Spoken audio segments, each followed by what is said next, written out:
Good evening, everybody. Good evening. Okay. Good evening, members, officers and members of the public. Good evening and welcome to this planning committee. My name is Councillor Penny Rivers and I am chairing this committee.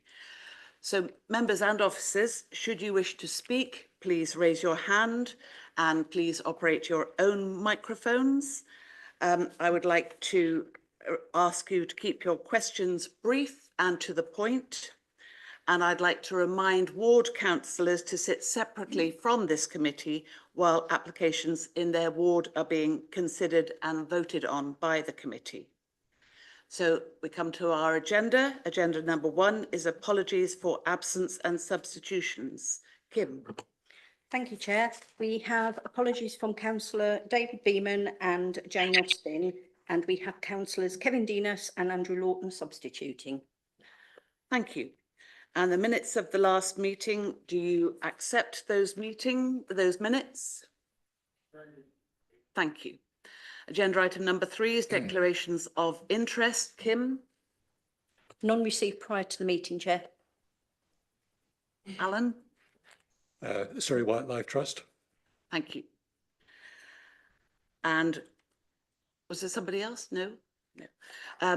Agenda item number 4, questions by members of the public. Kim? None received, Chair. Thank you. And questions from members? None received, Chair. Thank you. Agenda item number 6 is relevant updates to government guidance or legislation since we last met. Claire? Nothing to report, Chair. Nothing to report. So we come to our applications and those subject to public speaking. The first of which is WA 2024-00268, land at Cranley Road, Ewhurst, Cranley. Omar, over to you. Okay. Thank you, Chair. The application is a hybrid application, creation of access from public highway and internal access road, an outline application for 5 self-built dwellings with all matters reserved, including associated landscaping and drainage infrastructure.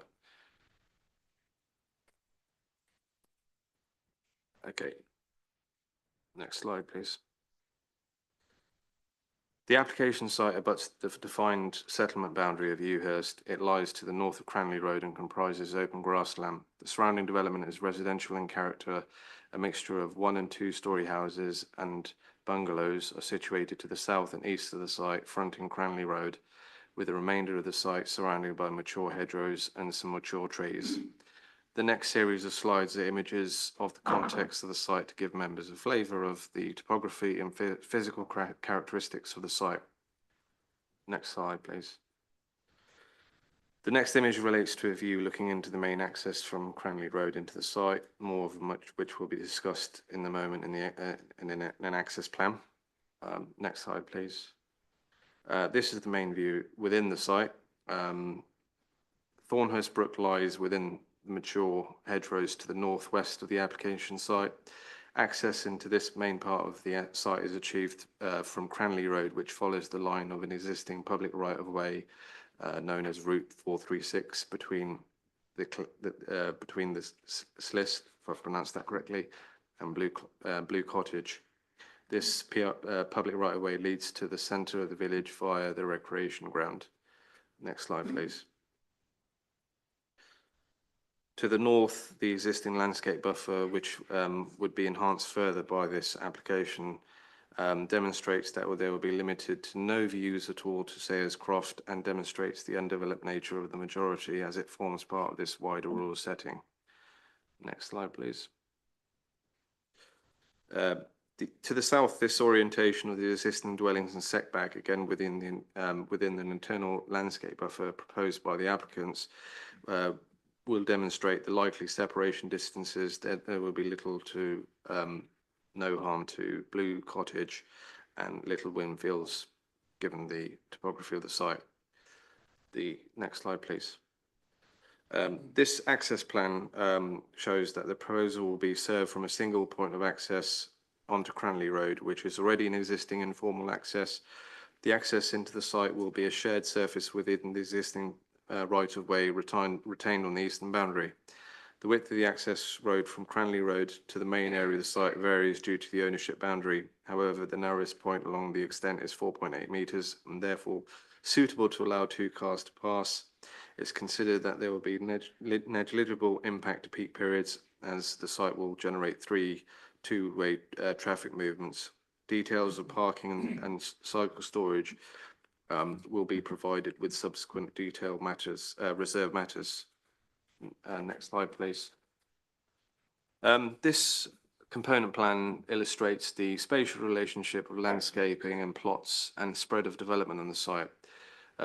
It shows that the urban grade matches that of the existing plots immediately adjacent to the site. There's obviously clear distinction of having spatial plots and reducing the assumption of urbanization within the site. Next slide, please. This application, as I said, is for 5 self-build units. The details of design of each plot will be subject to separate reserve matters application. However, this illustrative master plan and landscaping plan are submitted with this application to demonstrate how development could come forward. It's important to emphasize that this is obviously illustrative. As shown, the site is located to the south of Sayers Croft, and the undeveloped nature of the majority of it forms part of this wider rural setting. There is also intervisibility between the two, particularly in the winter months. Views across the site towards Sayers Croft from the public footpath serve to separate the open areas around the huts on the former camp, including the listed building, from the enclosed rear gardens of the dwellings fronting Cranley Road and the access road to Sayers Croft. This degree of separation and openness is essential to the setting of the listed building known as combined dining room and kitchen and the wider Sayers Croft site. Less than substantial harm is identified by the council's heritage officer. However, through the retention of an area of open space directly adjacent to the footpath, which now lies outside of the red line plan, a degree of this separation and openness will be retained, in particular when entering Sayers Croft along the vehicle access. Therefore, the harm identified is lower than previously within previous applications, which I'll get onto in a moment. Landscaping will be a key element of any reserve application, clearly. Just to emphasize the reason for refusal in the previous application, which was in the 2018-0255 application, the reason for that refusal was urbanizing impact and harm to the character of the appearance of the open field, which would fail to preserve the intrinsic character of the beauty of the countryside. And obviously it was considered to conflict with policies at the time.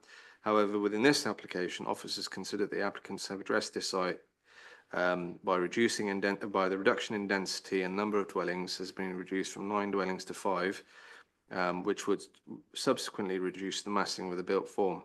The illustrative plans submitted with the application indicate how the proposed dwelling and the landscaping will reflect the surrounding area. Next slide, please.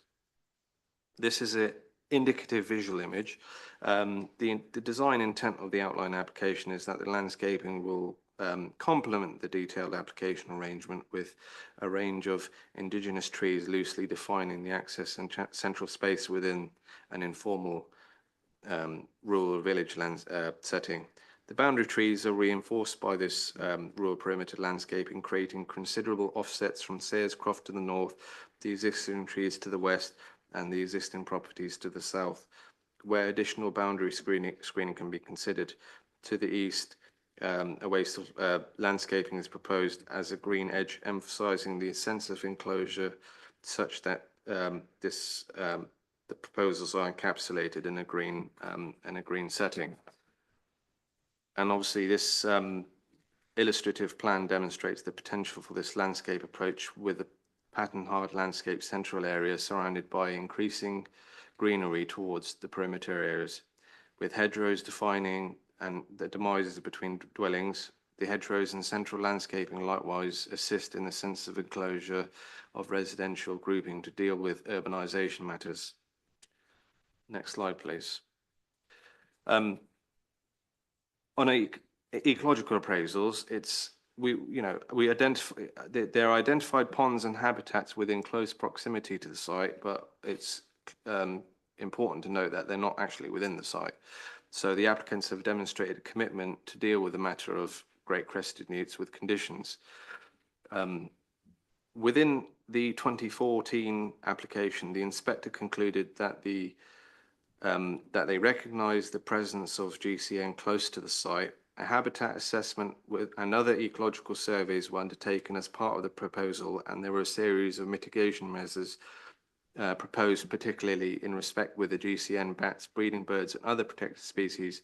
The inspector concluded that other matters of the proposal had they been acceptable, the matters of ecology could be dealt with by condition. Similarly, in the WA 2018-0255 application, the inspector concluded that the scheme would not have a harmful effect on site as a habitat for wildlife. New hedges would be planted for existing planting that would be removed. And just to conclude with their wording in the appeal, they stated that the EIA addendum provides further information and includes that necessary mitigation measures can be employed through the planning condition or licensing. I have very limited evidence before me to demonstrate that such an approach would not be successful or that it would not facilitate compliance with the legal obligation in relation to protected species. I conclude that the appeal scheme would not have a harmful effect on the site as a habitat for wildlife. Therefore, the development will not be contrary to local policy, which requires that new development contributes to new protection management and enhancement of biodiversity. In terms of survey work, the inspector, so I've said the inspector took the view that mitigation measures could be employed, and obviously within this one, the applicants have demonstrated a willingness to deal with the GCM by condition in light of issues gaining access to third-party land. The following are considered to apply in respect to this development. The ecological impacts of the development have been predicted with sufficient certainty based on historical data. The habitat within the site is generally of lower value than the surrounding environment, and only a proportion of the site falls within 250 metres of a breeding pond. The rapid risk assessment contained within the Natural England Licence application method statement concludes an offence based on habitat loss to be unlikely.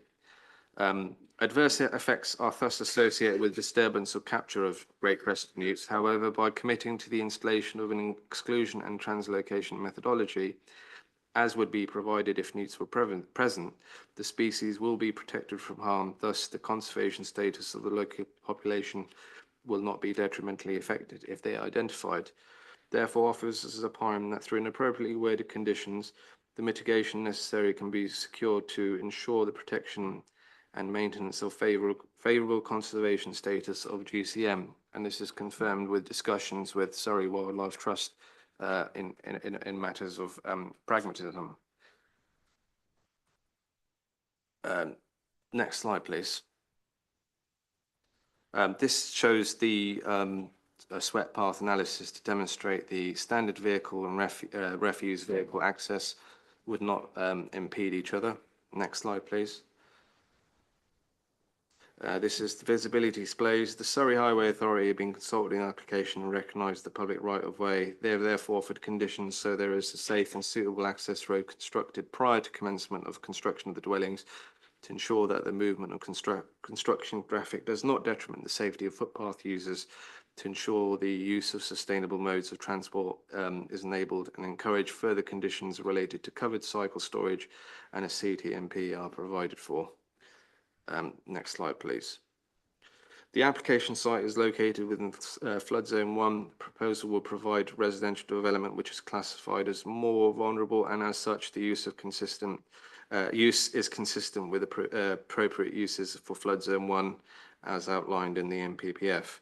It's therefore necessary to consider that a sequential exception test is not necessary in this case. And officers consider that condition can be applied to ensure that a SUD scheme is properly implemented and maintained through the lifetime of the development at reserved matter stage if planning permission is forthcoming. Next slide, please. This slide demonstrates the urban layouts of both the application that was refused in 2014 to the left, and the application that was refused in 2018 to the right. Within the 2014 application, permission was refused for the erection of 27 dwellings due to the concerns about the impact of the proposed development would have on the character and appearance of the area, including the historic environment, and whether the proposal would be sustainable development. And an appeal was dismissed. The site included, but was larger than the application site. It included the dwelling to the east of the site, Garden Cottage and Penland Cranley Road, which is to the south of the site. Both Garden Cottage and Penland would have been demolished with access taken over Penland. In 2018, permission was refused for 9 dwellings, and an appeal was similarly dismissed. The application site included the land subject to this application, together with land east of between the current application site and boundary of Garden Cottage and Penland Cranley Road. The application was supported by this layout. Access to the development was off Cranley between the Clist and Cranbourne, and involved the demolition of Penland to achieve the new access. Comparing these two applications to this unit of 5 self-built units, there's a significant reduction in number of built form and issues of urbanisation and density, and moreover there's a less spread of development to the east and northeast of the site, adjoining the landscape barrier with Sayers Croft. Next slide, please. Within consultation process, there were 56 neighbour objections. There were no statutory objections. Next slide, please. Just to summarise the key issues, obviously there's a lack of 5-year housing, lacking land housing supply, and therefore paragraph 11 is engaged. It's considered, it's a sustainable edge of settlement location, is located in the neighbourhood plan area, which does not make new allocations and makes no direct provision for self-build. There's a strong evidence of need for housing. That supply is not meeting the specific need for self-builds. This is therefore a strong material consideration when considering the planning balance. There is a condition to ensure that these units will come forward as self-builds, and as such it meets a housing need. And as I said, to conclude, there is a significant a reduction in density and massing in the site, and it deals with the existing public right-of-way between Clist and Blue Cottage. And officers are recommending an approval of the application subject to conditions. Yeah. Thank you very much, Omar. We have 4 speakers on this, and the first is Zoe Stroud. You have 4 minutes. Hello, I'm Zoe Stroud. I'm the Centre Manager at Sagecroft Rural Centre, owned and operated by Westminster City Council. Sagecroft was built as part of the National Camps Act to get children out of urban environments into the countryside for fresh air and to be an evacuee camp during times of war. Built complete in 1939, it hit the road running as an evacuee camp in World War II. 85 years on, it feels like we are still under attack. We're under attack from sewage. From November 23 to May this year, we have experienced sewage overflow across our site from 2 points along our boundary from a drain that takes waste from the village. A new situation brought about by the increased volume from the new cherry tree development feeding into the existing drain system. We have had full flowing streams of sewage onto our property. We've got plenty of video footage taken, at times for more than 2 weeks, going into watercourses. It's not even our waste. This has led to closing children's activities that they are not safe to play on. The new development will feed into this drain system, which will exacerbate the situation given the area to be developed is higher ground and the leaks are at the lowest point in the system where the pressure is greater, adding more volume to flow across our site. We're under attack from being undervalued. The value of our contribution to the local economy far exceeds the short-term contributions from the proposed development that has been put forward as a benefit to the village. We contribute annually, locally, £1.5 million in goods, services, supplies, and we employ 43 permanent staff, which could be put at risk should the development go ahead. We're under attack from urbanisation. Urbanising our boundary puts our bookings at risk for school residentials, with schools looking for a countryside getaway. They would see construction and new homes at the entrance of our site as their first impression. The centre operates on a fine line. Any reduction in our booked capacity puts us at risk of closure. This also jeopardises the good works of the Sayescroft Environmental Educational Trust, our partner organisation, which fundraises and uses our site to offer free visits right across Waverley to schools, families, youth groups, SEN schools, one-on-one provision for SEN individuals, half-funded programmes, Surrey Young Carers, and supports works of charities such as Sight for Surrey and the Autistic Society. Many primary schools in Waverley benefit. Should the site close, the equivalent opportunities will be at a real cost for families to take on. Sayescroft has succeeded for 85 years because, for one, its location in a rural setting with no close neighbours providing a countryside experience, and two, freedom. Children are free to explore and play in the woods, fields and streams and escape from their phones, screens and games, and all this is noisy. Noise from the children having unrestricted fun all day and into the night, noise from operating the site, 6 a.m. food deliveries, fire alarms any time of day or night. Currently, our noisy operation is a welcome asset to our community. Should we gain neighbours close to us, we will be under attack from complaints, which puts us at risk. Is all this worth risking for 5 houses? It's hard to believe that on the 80th anniversary of D-Day, I'm asking Waverley Borough Council to protect the future of Sayescroft. Do not make our flooding problems worse. Protect the jobs of my 43 staff. Ensure the continued success of this rural retreat for children by maintaining our rural feel. I respectfully ask that you refuse this application. Thank you. Thank you very much. Finished on the well done. Our next speaker is Charles Collins. You have 4 minutes. Chair, just ask, I'm speaking in support of the application. Okay, good evening, committee. Thank you for providing me the opportunity to speak tonight. I address you as the agent of behalf of the application on behalf of Ewhurst Sunnybrook Limited. I speak to endorse the officer's recommendation for approval and the presentation. If approved, the proposal in front of you today will provide 5 service plots for individuals to build their own homes. The applicant will fully deliver the access route from Cranley Road and provide services to each plot. The plots will be available for purchase by those who want a self-build, which include those on the Council's self-build register or secured by the proposed planning condition. Individuals will then apply for separate reserve matters in respect to the design of their home. As indicated on the late sheet, the most up-to-date evidence shows that there are 112 people on Waverley Borough Council's self-build register, demonstrating a clear need for this type of housing. You'll be aware that local planning authorities have a statutory duty to give enough suitable permissions to meet this demand.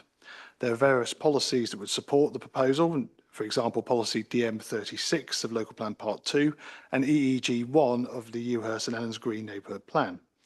To date, we're not aware of any other self-build plots in the area local to the site. The provision of self-build homes is also encouraged by the NPPF.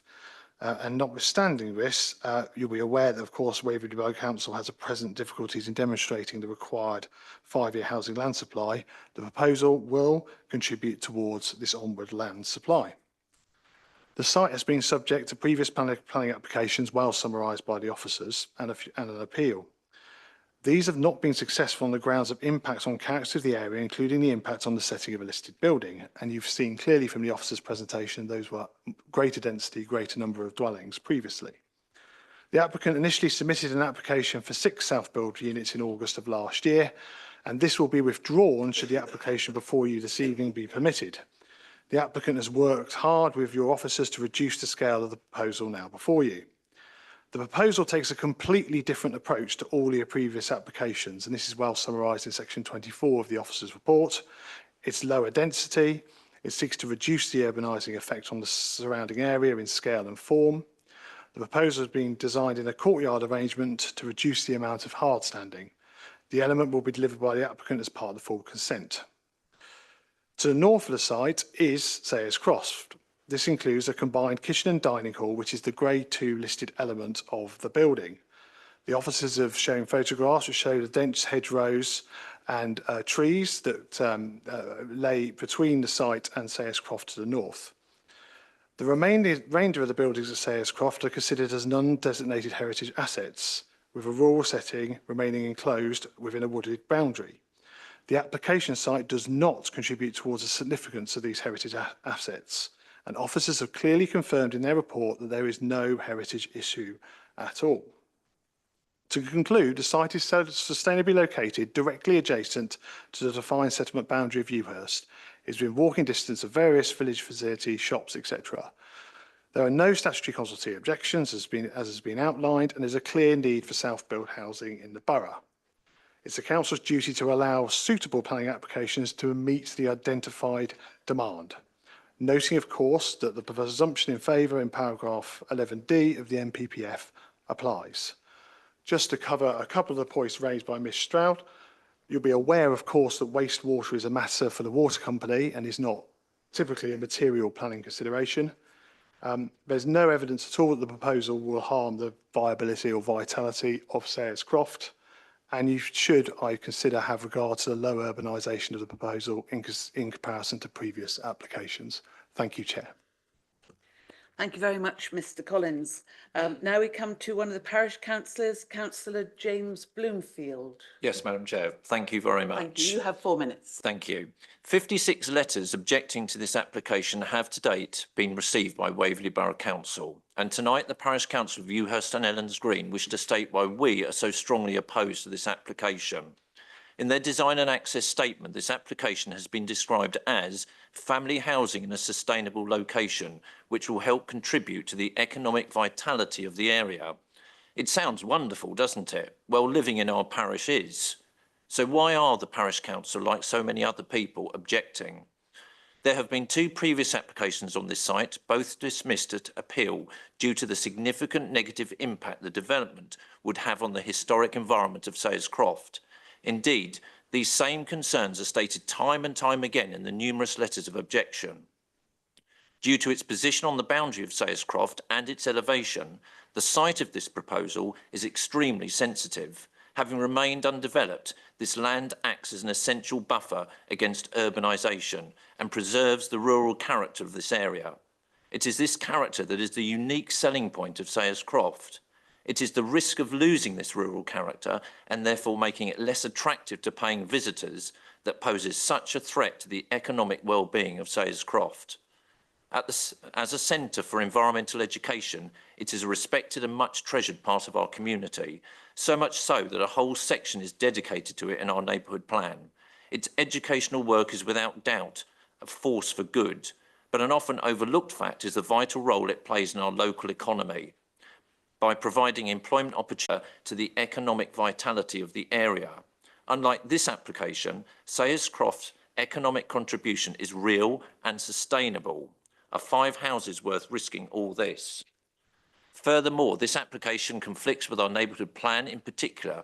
The site is outside the defined settlement boundary. Policy EEG1 would support proposals for community-led housing projects, including self-build. However, this proposal would not meet these requirements, being neither community-led nor providing low-cost housing.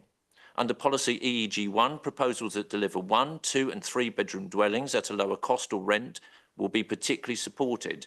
There is no evidence of this with this application, as this proposal does not define what the 5 houses will look like, as they will be subject to separate applications by the self-builders. This application risks impacting and damaging the setting of the heritage asset, Sayers Croft, and is therefore in direct contravention of Policy EEG5. Issues over drainage, including sewage spillage, only serve to highlight concerns that Policy EEG4 for Sustainable Development, Part N, has not been adequately considered. In conclusion, we must protect Sayers Croft. Your officer's report rightly acknowledges Sayers Croft's heritage asset status, but regrettably not its status as an economic asset, which it undoubtedly is. Indeed, that report only sees economic benefits coming to our community through the lens of development. The Parish Council, along with countless others, know how dangerous this error is. But tonight, you are presented with an opportunity to correct this. I therefore respectfully ask members of the Planning Committee to reaffirm our faith in the safeguards our neighbourhood plan provides by refusing this application. Thank you very much. Thank you, Councillor Bloomfield. And our next speaker is the Ward Councillor, Councillor Michael Higgins. You have 4 minutes and then the opportunity to speak again after Councillor Higgins. Thank you, Chair. I'm not in the business of opposing all planning applications, so you'll be pleased to know that you won't have to see or hear from me very often. But if I do come in front of this committee, it's because there are serious concerns and issues around an application. I thought Zoe and Councillor Bloomfield spoke very well and highlighted the key reasons why the previous appeal refused development on this site. And they also identified why this application is contrary to the neighbourhood plan. For the sake of saving time, I won't cover the same points, but I would like to fully endorse their comments.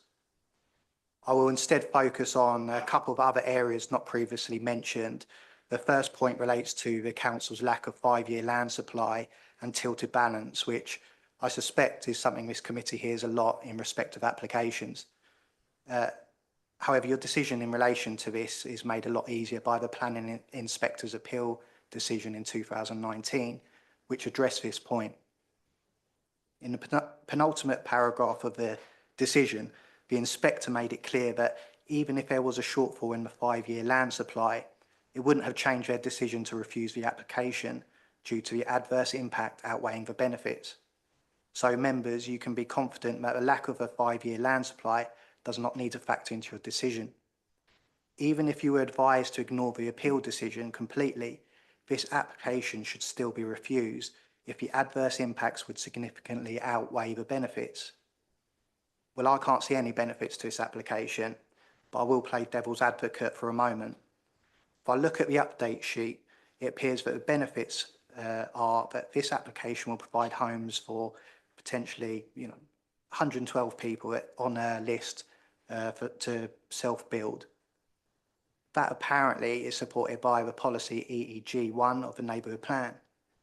Also, we'll get builders using the local shop during construction phase, which will boost the local economy.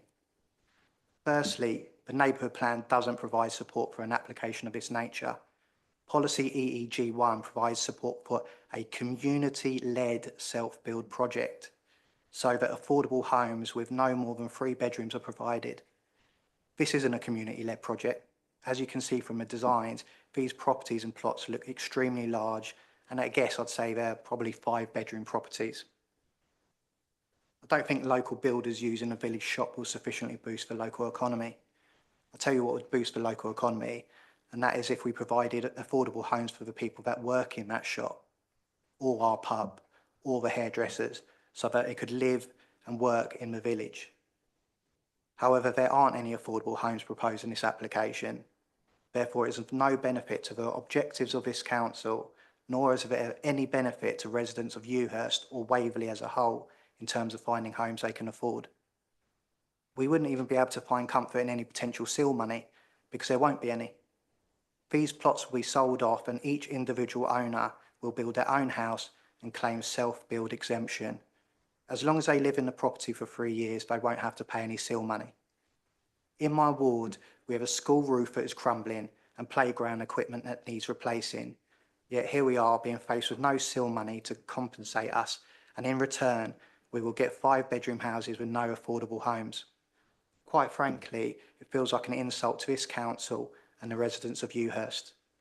The reality is there are absolutely no benefits to this application, and as demonstrated by Zoe and Councillor Bloomfield, there will be significant harm to Sayers Croft if this application were to go ahead. Therefore, I respectfully ask members to refuse this application. Thank you, Councillor Higgins. So, members, it's now over to you. And do you have any questions? Councillor Weldon. I would just like to ask from somebody, to what use is currently made of this land? Is it simply vacant, unused? Is it actually used for anything at all at present? Yeah, it's currently vacant, so it's not being used at the minute. Councillor Keane. Thank you, Chairman. Well, much has been made, I think, from different speakers about the fact that this development will be surrounded by hedging. Are there going to be any conditions put on that hedging? Because if there isn't, hedging can be removed and wooden fences put up, and then the barrier of the sound barrier is reduced to Sayerscroft.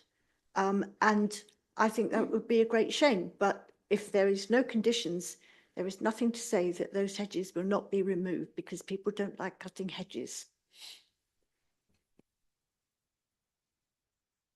That can be controlled by condition, and our tree officer has made no objection to the scheme and offered conditions to boost the internal landscaping.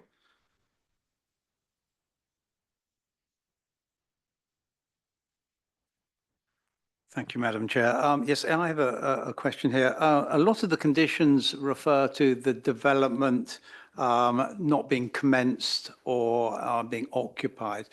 Since these are self-build houses, could you please clarify what is the development that we're actually talking about here? Does it encompass the actual construction of the those self-built houses, or are those going to be separate applications? Thank you.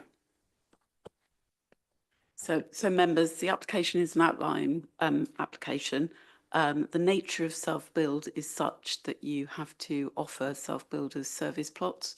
So the infrastructure, the roads and so forth would have to be delivered. But again, the nature of self-build plots is that the owner of or future owner of each individual plot has to submit their scheme for design of that specific plot.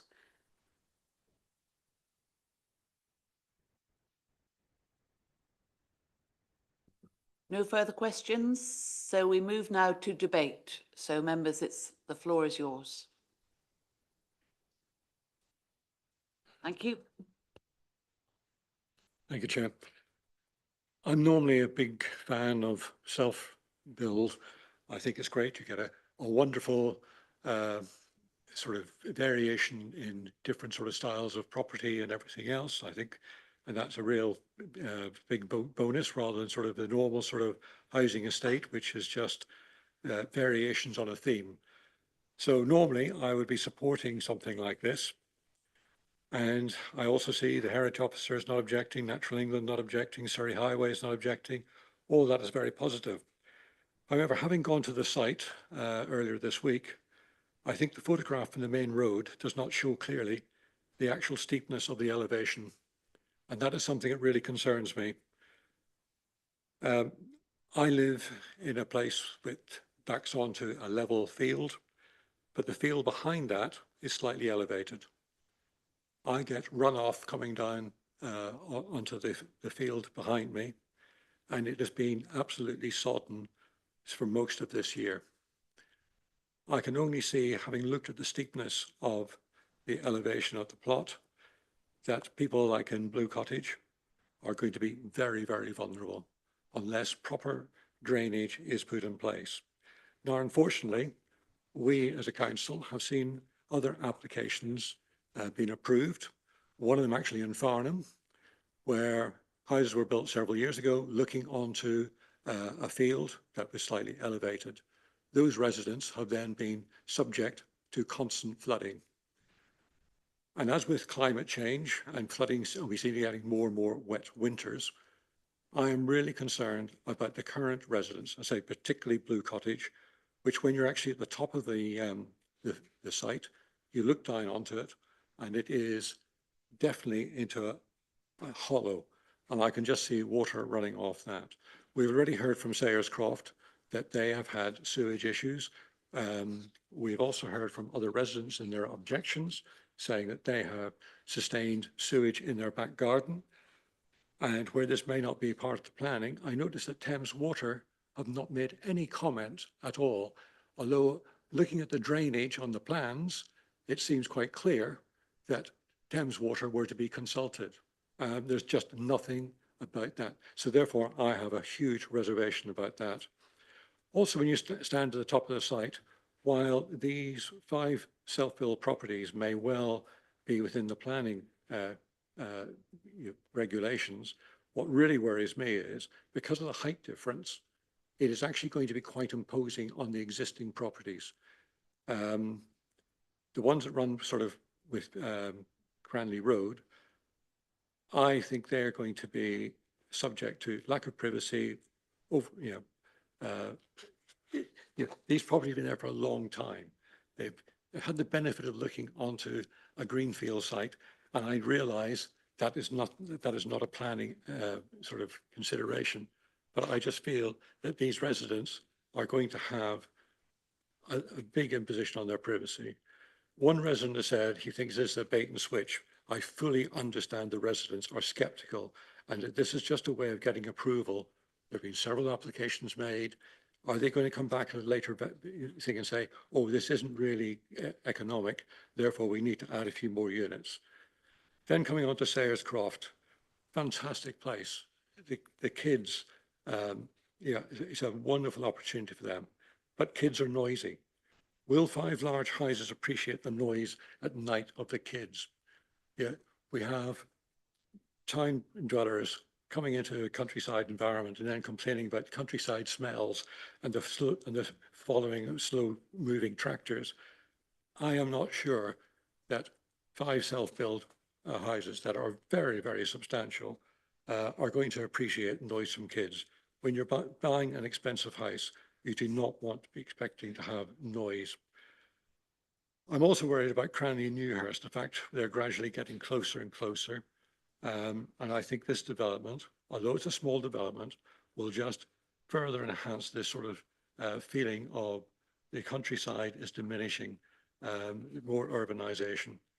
I appreciate there's a lot of other comments have been made, but I think Councillor Higgins has made those very eloquently, as has the parish councillor and also the representative of Sayers Croft. I'm really opposed to this, and yet I am normally somebody who loves self-build. So I will be voting against this. Thank you. Councillor Coburn. Thank you, Chairman. Yes, I've visited this site many times, having been on the planning committee for some time. And I find some of the statements really difficult to understand.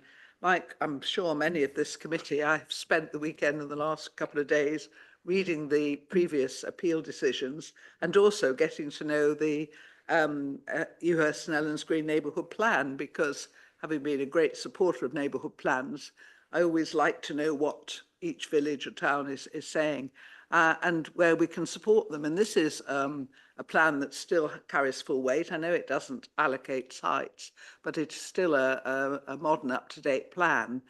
And, you know, I find it very difficult when we put aside a neighbourhood plan, when, you know, we define settlement boundaries and then say, well, you know, SP2, it's near enough. You know, what is the point of putting all this time and effort into neighbourhood planning if it can be quite so easily put aside? But my main problem with this, when I looked at the indicative drawing, I don't think it's any different from the 9 one. I mean, in terms of built form, we're told it's less. Have a look. I'm sure if we had an overlay, they would look the same. We have got just a difference. 5 enormous houses on this side. Indicative, I agree with you. You could divide any of those up into a block of 5 flats, presumably, and you'd end up with pretty near the 27 we first refused, and then the net 8 that we refused the next time. And both times the inspector supported our decision to refuse because of the urbanising effect. Well, if the built form, and I mean, can we just have a look at the built forms again? Because as far as I can see, there's so little difference. I don't actually like these courtyard designs in the countryside. I don't think that's what the countryside is for. Courtyard is for low density, where you need to have a sort of fairly low density, but still have attractive build in certain parts of towns. I think this, personally, is no different or very little different from the 2 that we've turned down before.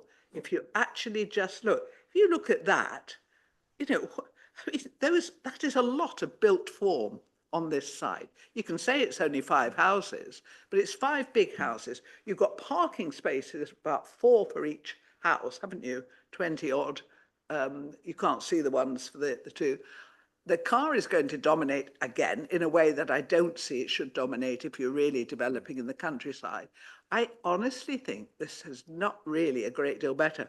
I know it's self-build, and I know I've said before, I'm a bit like Councillor Morrison, I'm a bit sceptical about some of the use of self-build, having seen it in places, but I do understand our statutory duty, and I do understand that self-build is a good idea. But it's not what the neighbourhood plan says at all. The neighbourhood plan does not say, I want 5 big homes in a green field over a listed building and a special special feature of the village, unique, really. And so, you know, to me, this does not address the issues that have been turned down at appeal over and over again. I think it does urbanise it. Reading the inspectors, both of the inspectors, they're very similar in many ways and very different, but they both say the same thing. It is that urbanisation, and it is the topography as ever that makes this site difficult, which is what we saw years ago when we first went. We just said, well, look, you know, it's overlooking, it's just the whole thing, the whole topography. And it just seems to me that somebody said, oh, you can get a road in there if you're not down Pendon, let's put something there, make some money. But I just don't think it's what the neighbourhood plan is requiring. I don't think it's what the village probably needs. And unless I hear something to the contrary, I just think that's urbanising as the previous ones that have been refused at appeal. Thank you. Thank you. Councillor Rubini. Yes, thank you, Chair. Can I first of all thank the officers for the extra paperwork they put in for tonight on showing us the plans and the housing. That clarified my mind, and we asked for it last time, and thank you for doing it. Onto this one. It is difficult to make a decision on this one. When you read it, I tend to think that, yes, this is 5 self-build, excellent. This road goes in, and it seems to support all the things we want in this area. However, listening to the people tonight, and in particular Councillor Higgins, then I see a different perspective. So I'm glad we come here with an open mind, because, of course, this is what the debate is all about. Now, I did enjoy the fact that young people enjoy this space. Does it conflict with housing going in the area? I'm not convinced it does, because we are only talking about noise, and there appears to be a green patch between the houses and Sayers Croft. Having said that, I wouldn't want to restrict the use of that by the young people. So all in all, I'm finding it difficult to actually decide which way to go on this one.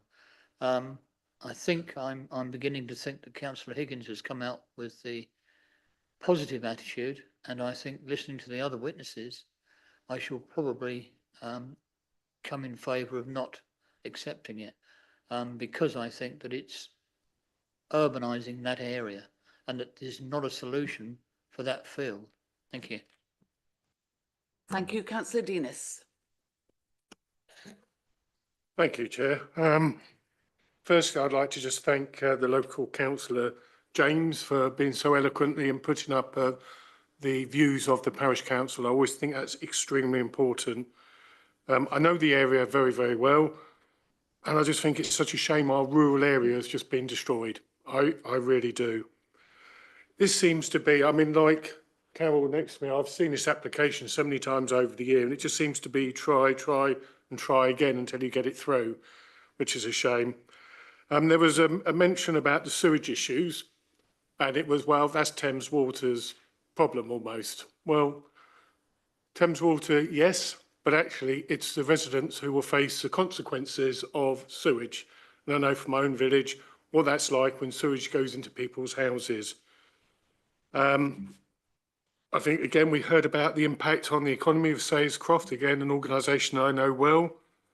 And I do think it's important that we note the number of objections, you know, and what the strong residents' view is on this. It talks about abuts the defined settlement area. Well, abuts mean it's outside, it's next door. And the indicative plan, I don't know if we could just put that up again, because that seems to be the most favoured document on this.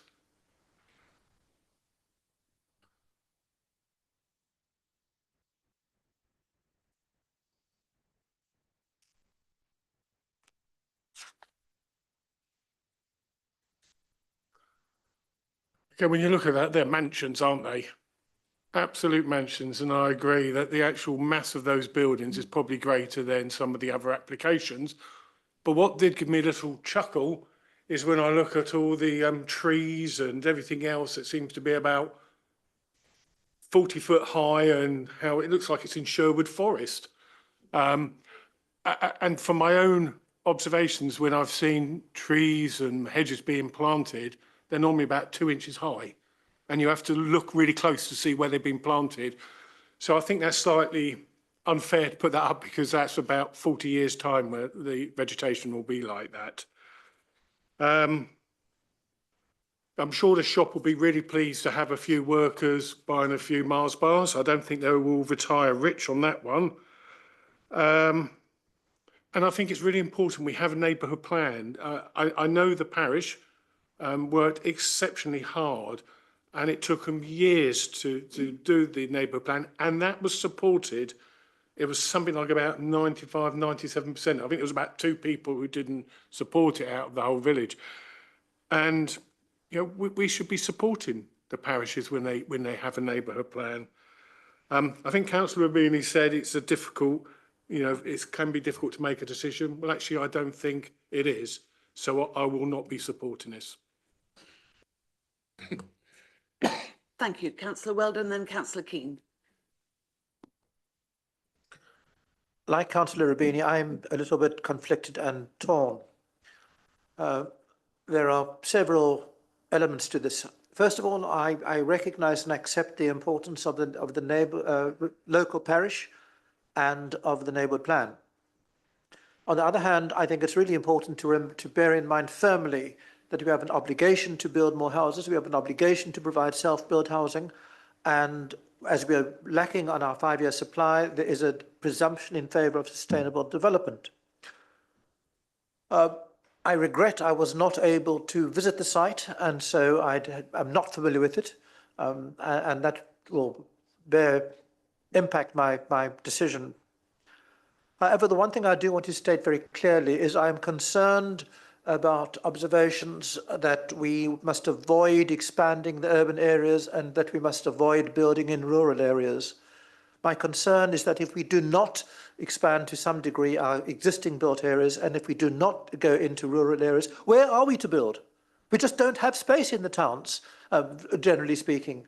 So that, I think, is my fundamental problem. So I have nothing more to say. I suspect I'm going to abstain, but I'm not yet finally decided. Thank you. Councillor Keane. Thank you very much, Chairman. Well, first of all, I'm grateful to Councillor Dinas for pointing out that it's not Sherwood Forest around this proposed site. It's actually going to be much less. So the impact possibly on the very unique Sayers Croft could be far worse than people realise. And these children do need somewhere. They're special needs children, as has been pointed out, some of them. And also, I do believe that it has completely urbanised that part of the area.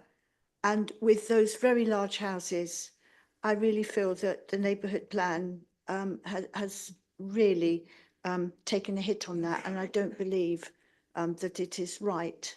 So I don't think I can support this application. Thank you. Are there any other speakers? Oh, Councillor Clark. Thank you, Chair. I too was on the site visit earlier this week after having read the officer's report. And when I read the officer's report, I must admit being predisposed towards the application. And I was still predisposed at the site visit. There is certainly much less harm because of part of the site not being developed. There's much less harm to Sayers Croft. However, listening to the speakers introduced a whole new element of evidence.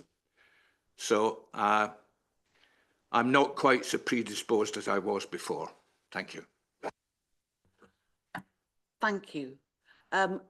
Members, we often have, the decisions we take are often very difficult, but we have to have planning grounds. And with that in mind, I'm going to ask Claire to say something. Yes, so members, there have been a series of comments that have been made, and I think probably I should come back on some of those comments to provide some clarification or some commentary, and then maybe reflect back on you what I think is your principal reason for concern. Obviously, we've heard from Sayers Croft this evening and the way that site operates, but I think we also do need to recognise that there is existing residential properties in quite close proximity to Sayers Croft, and they've been there for some considerable period of time. And therefore, as members, you might want to reflect on the robustness of any reason for refusal that suggests that these properties would cause such unacceptable noise and disturbance, or the interrelationship was such as to cause significant problems. We've heard and had some comments about vegetation. Obviously, you've got an illustrative plan that's been shown that shows 5 large properties with vegetation. You have also seen photographs of the existing site, and those of you who came to the site yesterday, gosh, was it only yesterday? Will have seen what's on site, and those of you who visited the site in previous applications will have seen that vegetation. There is a strong vegetationary boundary on the site between the site and Sayers Croft, and also there's a coppice within Sayers Croft that provides further screening. So members, I'd suggest that that particular issue may be very challenging to sustain if you were considering using that as a reason for refusal. You've obviously had the professional view of the heritage officer in terms of less than significant impact on Sayers Croft, and members, you've heard this evening as well, Sayers Croft's view of the impact this development would have on their business, though obviously there's no evidence before us on that point. And members, you might want to reflect on how that might look as a reason for refusal, and how the council would substantiate that were that to be used as a reason for refusal. Similarly, drainage has been identified as an issue. It would be normal practice to put a drainage condition on any permission for residential development. And I note that were members minded to approve this, there would need to be a drainage condition added to the suggested conditions. However, I think the most significant planning concern I'm hearing is that you have remaining concerns that whilst the number of dwellings has been reduced through now the 3rd application to 5 dwellings, you have concerns about the size of the plots and therefore the resulting built form that could be accommodated on those plots. And therefore, I think you are suggesting that the reduction in number themselves doesn't address that urbanisation that formed the 2 previous reasons for refusal. So members, I hope that is helpful in sort of providing you with some guidance about how you might move forward in this debate this evening. Thank you. Are there any other speakers? Councillor Higgins, would you like to say something else? I'll try and keep it brief, Chair, but I'm very grateful to the committee for considering this and for going through the neighbourhood plan, going on a site visit. You know, this all takes time, so I'm extremely grateful. Councillor Morrison mentions the elevation. I must admit I hadn't actually appreciated it until I started looking at this site, the elevation. In my mind, I had it as the same level as Cranley Road, but it is actually a lot higher, and it actually would overlook the Cranley Road properties. The drainage would be an absolute nightmare, as he identifies. Councillor Coburn has a good handle on the neighbourhood plan. She identifies the settlement boundary. When the neighbourhood plan was being prepared, actually the settlement boundary was extended, was considered. Obviously, this site isn't within the settlement boundary.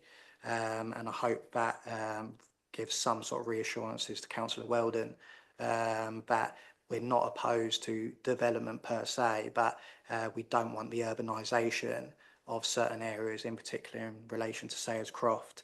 That urbanisation element was picked up by Councillor Rabini, Keane, and also Councillor Denis, who knows the parish well, having attended a number of parish council meetings with his Surrey County Council hat on.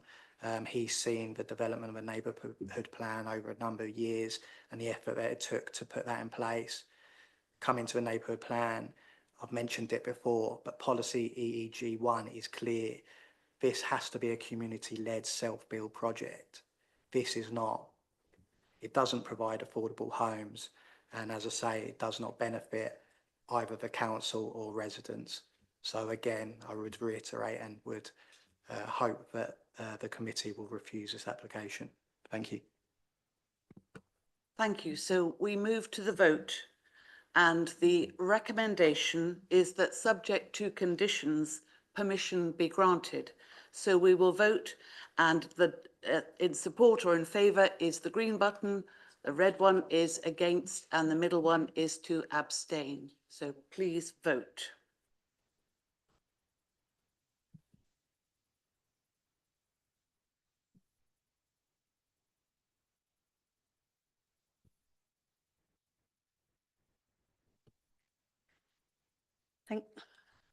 Thank you, Madam Chair. We have two members for, one member abstaining, and 11 members against. So therefore, the proposal to grant is lost. Thank you. So did everybody hear that?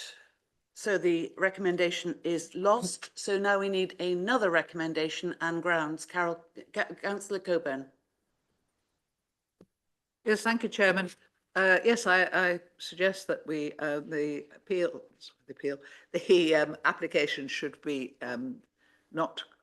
refused, and the grounds I would use that it would, despite the reduction in number, the amount of built form would still have a harmful impact on the character and appearance of the site and the surrounding area. So it's still contrary to policies RE1, TD1, D1, D4, if we're still using those, and of course EEG1 as well, and probably other neighbourhood plan policies that people would like to bring in. I think it's, what we're trying to do here by our decision is to protect or safeguard the intrinsic character and beauty of the countryside, which we are required to do. So that's my starter.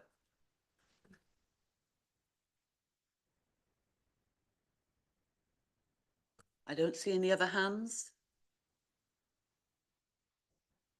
So we have a proposal to object on the grounds that Councillor Coburn gave. All those in favour of, I beg your pardon, we need a seconder. Yep. That's been seconded. So all those in favour of refusal on those grounds, please show now. Green for support your green to support.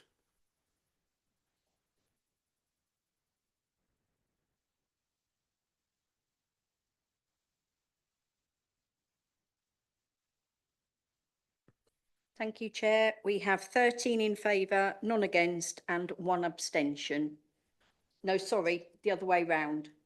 1 against and no abstentions. Apologies. So the refusal is carried.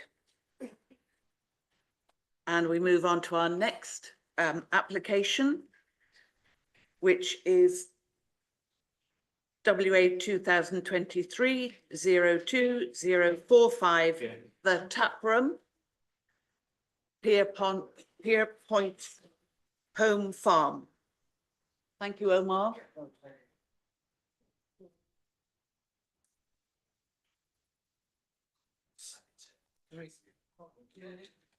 And this application is for the change of use from a microbrewery use, which is Class B2, to mixed-use microbrewery use Class B2, and sale of drink and food on the premises, and siting of a storage container and installation of a stretch tent and associated works. Michael, over to you. Thank you. Good evening, councillors. This application for mixed use on a site that's actually gone through some farm diversification at Pierpoint Home Farm. Next slide, please. This is the site itself. So the site itself is on the yellow dot, Farnham Brewing. We're looking at that site there. Basically, two single-storey listed buildings, Buildings J and Buildings K. Both have been refurbished. One has listed building consent recently for a roof insulation. It's basically to have both the site, the brewery moved several years ago, this building, Building J. This is to have that as a brew house, as a microbrewery, but also next door to regularise the selling of food and drink, and also outside as well. In terms of what it is, where it is, it's in the Greenbelt, and it's in the Surrey Hills area of outstanding natural beauty. And those are considerations we had to take into account in the report itself in assessing this development. We were conscious that there were a number of objections from local residents for recent memories of bad experiences, of noise and operating out of hours. So this application gives us as a council and you as a planning committee the opportunity to condition it in terms of the hours of operation, in terms of the operation itself, to make sure it doesn't cause a statutory nuisance to the local residents. And on this, we've been actually working very closely with the trustees of the CPRE Surrey and also with the A1B officers, Clive Smith, over those conditions. So the next slides are going to show you what and where it is. This is it. This is the red line area around both buildings, J and K, the tap room and the actual microbrewery, and the area for the car parking behind. But this also gives us the opportunity to remove things. Next slide, please. There are things like there's a freight container sitting in the car park on the hard standing. That's going to go. Next slide, please. This is the existing block. This is the existing buildings themselves. They're single story. They're listed. This is part of the former people on the dairy farm itself. The next slide, please. This shows you what we're talking about in terms of what and where. We're talking about car parking, actually formalising that. We're also having a stretch tent. Now that's basically for outdoor use in the summer months. You can actually sit in the tent, have a glass of something, have a bite to eat, and under the stretch tent, which goes in front of the building itself on the existing hard standing. Next slide, please. And this is, you can see the sort of second area, the stretch tent itself, which is used by many sort of restaurants and hotels in Surrey and Sussex after COVID, encouraging people to actually use it. This site is next to the King Alfred Way. It's a popular route for cyclists and walkers, so it potentially could be used by those and encourage them to actually have social events, so that sit down and actually have a bite to eat and a drink. Next slide, please. This is basically on the left, we've got the actual brewery, microbrewery, and on the right, you've got the site for the selling of the food and drink.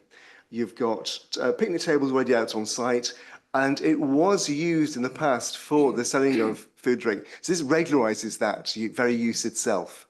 Next slide, please. This is the area. You can see the freight container on the right, and beyond that, you've got the ranch-style fencing and also open fields. But you also see the site is enclosed by trees and woodland within the AONB, and down a long, lengthy road from the Reed Road in Frensham itself. Now, the stretch tent will go partly over this covered area, and there are conditions to have it only there from April to October, not in the winter months, for it to be taken down as well. There to be no outdoor music played or loud music within the building itself. So that's conditioned, and also the condition on the hours themselves. Next slide, please. This area here, this is going to be used for, this will be a freight container here, but you can see in terms of the bank and everything, the potential for biodiversity. We've been working very closely with the Surrey Wildlife Trust, and we're conditioning that over landscape and environmental management plans and biodiversity net gain to actually encourage and increase the biodiversity within the site, within the farm, as part of this development itself. So there are positive benefits to this scheme. Next slide, please. This is the actual inside. This is the actual building itself. This is building K, where the drinks will be dispensed and food served and food outside as well. We think it's very low key. It's appropriate development within the A1B if conditioned appropriately. Next slide, please. And this just gives you an idea of the farm diversification at the old dairy, what's there.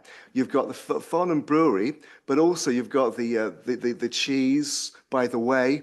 They're popular selling markets across Surrey on Saturdays and Sundays.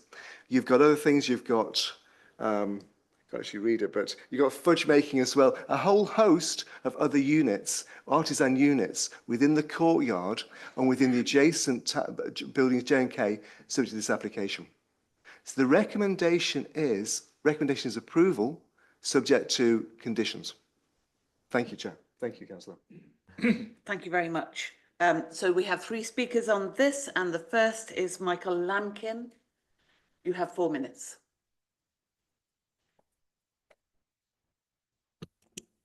Good evening. Thank you for giving me the opportunity to speak at this committee. I speak on behalf of all the neighbours and the Residents Association, of which there are 28 houses. We would like to thank the planning officer and his team for the work they have carried out on this application.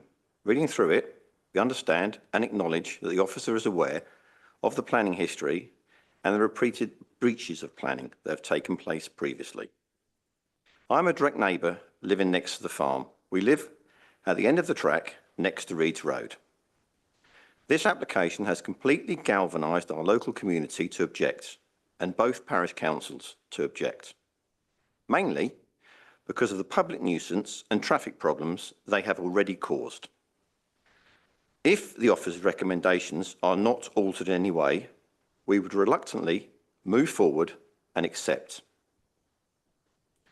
To clarify, officer's recommendation, condition 8, the Farnham Brewery Company would only be allowed to operate between the hours of 8 AM and 8 PM every day, not on bank holidays. They will not be allowed to hold parties or events with no exceptions. They cannot play any music during these hours. Please can the committee clarify that they cannot apply for any temporary events notices on this site? Could we please ask the relevant Waverley authorities to monitor this business going forward? The reason is the history of breaches. They do what they want when they want. They have spoken in this very chamber to the licensing committee and so they would not play music. They have had live band playing in their car park till after midnight, keeping neighbours awake. They said they're not a pub, as they didn't have a kitchen. Yet they have food trucks most weekends catering on the site, and if not, they cook their own barbecue. Last summer, their late night parties disturbed the wildlife, caused traffic problems and public nuisance to the neighbours, especially where we live at the end of the lane. Every party woke up my family. This is all on public record. You have all the documentation. After 20 years of living here, we got to dread weekends. These guys even had a party weeknight and woke up my children on a school night. They just do not care. A face-to-face conversation with them was a small apology, and I was told it was part of their business plan and the parties would continue. Could I just please ask that you monitor and enforce any future breaches? Lastly, we need to make the committee aware of our safety concerns with the farm track vehicles using this track from the Reeds Road to the business in question. There are families with young children living at both ends of this track before it forks to the farm. There is no footpath, and the neighbours have had discussions directed at people driving too fast. There is a blind corner before you reach the 4 houses at the end. Please take our traffic safety concerns seriously. I'm happy to answer any relevant questions from the committee. Thank you. Thank you very much. And now we have Kerry-Ann McLachlan to speak. You also have 4 minutes. Thank you, Chair and members of the committee. My name is Kerry-Ann McLachlan and I am Head of Estates for the Countryside Regeneration Trust, who are the freehold owners of Pierpont Home Farm. Pierpont Home Farm, as many of you will know, is a 200-acre dairy farm, farmed regeneratively and home to our heritage herd of pedigree Jersey cattle. The buildings to which this application relates are part of the old dairy complex, a set of traditional listed buildings, which are no longer used for agricultural purposes because they're not suitable for modern agriculture. The Countryside Regeneration Trust is a national charity formed about 30 years ago for the purpose of promoting nature-friendly farming, enabling thriving rural businesses at the heart of local communities related to that, and providing opportunities for the public to increase their understanding and enjoyment of the countryside.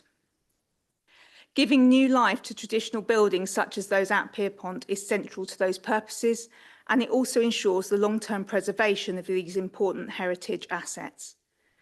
The listed buildings that are the subject of this application already benefit from planning permission to be used as a microbrewery, with some ancillary sales to the general public without hours of restriction. There were previous tenants who occupied the buildings as a brewery, and it was evident that providing some food and drink to members of the public proved highly popular.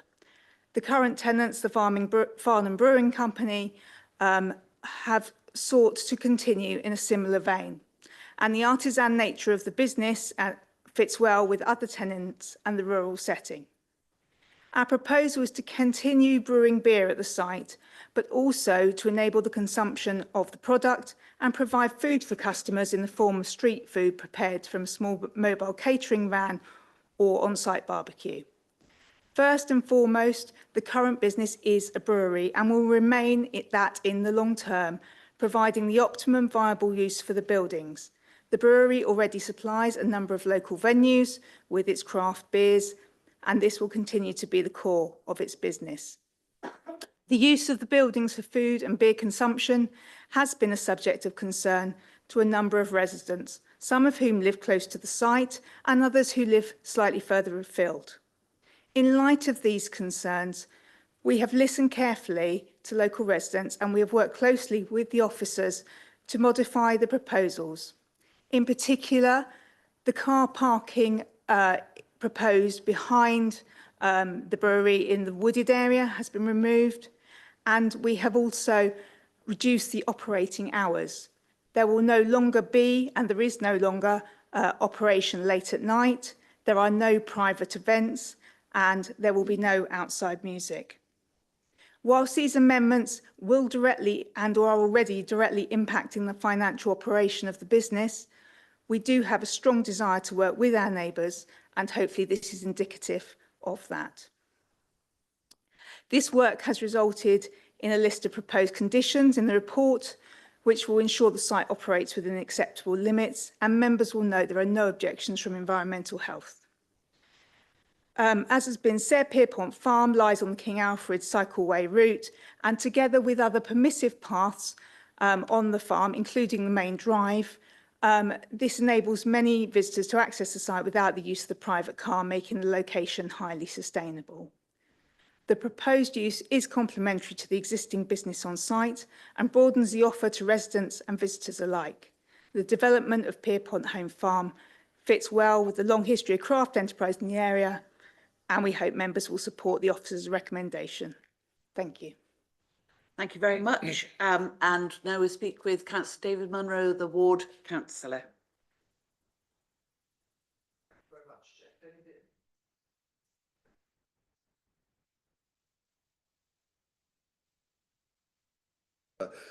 I've known this site pretty well for the last 30 years and seen its development from a farm into a site with quite diverse interest.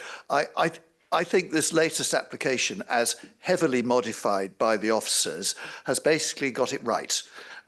It strikes a good balance between wanting to encourage local rural industries of the right sort, and they have proved successful, and protecting the amenities of the countryside, including the wildlife and of course local residents. And as we've heard, it's had a very sad history, I'm afraid, in the last few years. And I'm afraid I've had many reports of breaches of both planning and licensing. And the fact that this is a retrospective application, I think says it all. I hope then that we can put the rather unhappy history behind us if the committee agree to accept the officer's recommendation, which I hope they will. And the focus then moves on to the equally, in fact, more important part of enforcement going through in future. And it has, frankly, to be better, the compliance, than it has been in the past. I have been asked to raise the subject of perhaps a temporary permission would be appropriate here, say for 2 or 3 years, so that the use going forward can be monitored carefully, and if we still get continuing breaches, then we can do something about it in 3 years' time. But I'm sure officers will comment on this, but I have been advised that actually that's not something that's practically feasible, but we will find that. All the more reason then, if this is granted indefinitely, that we actually make sure that these conditions are kept. I think that's all I need to say. Well, this has been in front of the licensing committee. I know the legislation is different and licensing is not planning, but I heard exactly the same arguments and speeches in licensing, and licensing also put in some very stringent conditions. I do hope going forward, the two council departments, those two departments, can work really closely to make sure that the development can actually work to the benefit of the rural economy, which is important, to the benefit of customers who need a really good service, and why not, and above all, for the benefit of local residents. Thank you very much. Monroe, and as to your temporary nature, Claire is going to add some light to that. Thank you, Chair. Members, in terms of a temporary permission, the circumstances where you might grant a temporary permission is because you would need to monitor something. If members, you are satisfied that you can reasonably control how a business operates through the use of conditions, then you should use those conditions and grant a permanent permission, because to grant a temporary one to see whether they breach their conditions or not would not be the correct approach. If conditions are imposed, then obviously there are powers under the Planning Act that enables us to take quite swift action. For example, we can serve what's called a breach of condition notice, and that gives 28 days for someone then to comply with that condition. And then if that fails, then there's the ability to take your case to the Magistrates' Court. So, members, we feel that this use, which clearly has got some very negative history to it, but we feel that this use could operate in a satisfactory manner subject to the conditions. And obviously, if there were any breach of those conditions, then that would be a matter that we would deal with under our enforcement powers. Thank you. So, members, do we have any questions? Councillor Coburn. Yes, I just really wanted to clarify what Claire said, because if I remember correctly, the last temporary permission we gave was for some sports fields within the green belt. And we gave it temporary permission because we really weren't quite sure how well, that was going to work in such a sensitive area. And we, whether it was 3 years, I can't remember what we did. I mean, here we do have a clear case of a bad history, put it that way. And I don't want to stop the rural economy any more than anybody else does. And because it's such a sensitive area for all sorts of reasons, not only its designation, but also its proximity to the village and to other people. You know, I still don't fully understand why we haven't got a case here for suggesting a temporary permission. And then obviously if everything, all the boxes get ticked and we don't have to keep going out and the noise isn't too great, then, you know, they can come in and we can make it longer. I just feel to protect the residents a little more. I'm not sure that conditions, when we have a history of people not abiding to, you know, not adhering to the conditions, is necessarily going to work. Thank you. So, members, what we have is a history of an operator that's operated in a certain way without planning permission. And committee, what you're being asked this evening is to grant a permission for a business, you know, which obviously there's considerable investment and commitment to employing staff and so forth, to enable a business, not the business, but a business to operate, and officers are of the view that that could operate in a perfectly satisfactory manner within a rural environment, subject to those conditions. And obviously, you know, with any condition, the test is whether or not they comply with those conditions. So, you know, if I give you a scenario that you could grant a temporary permission, we would then have to monitor that very closely, and the operator could operate it in a perfectly acceptable manner, and then it would come back to a committee in 3 years' time. You grant it as a permanent permission, but the operator could change and not comply with the conditions. I mean, I think the issue is this a planning issue? Is this, forget the history of what's happened without planning permission, is this a use that you find acceptable within the countryside?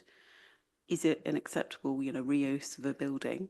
And can you impose reasonable planning conditions that makes it acceptable in terms of impact on amenity and impact on the character of the countryside? And if all those things are the case, then members, I can't see a planning reason for you granting it for a temporary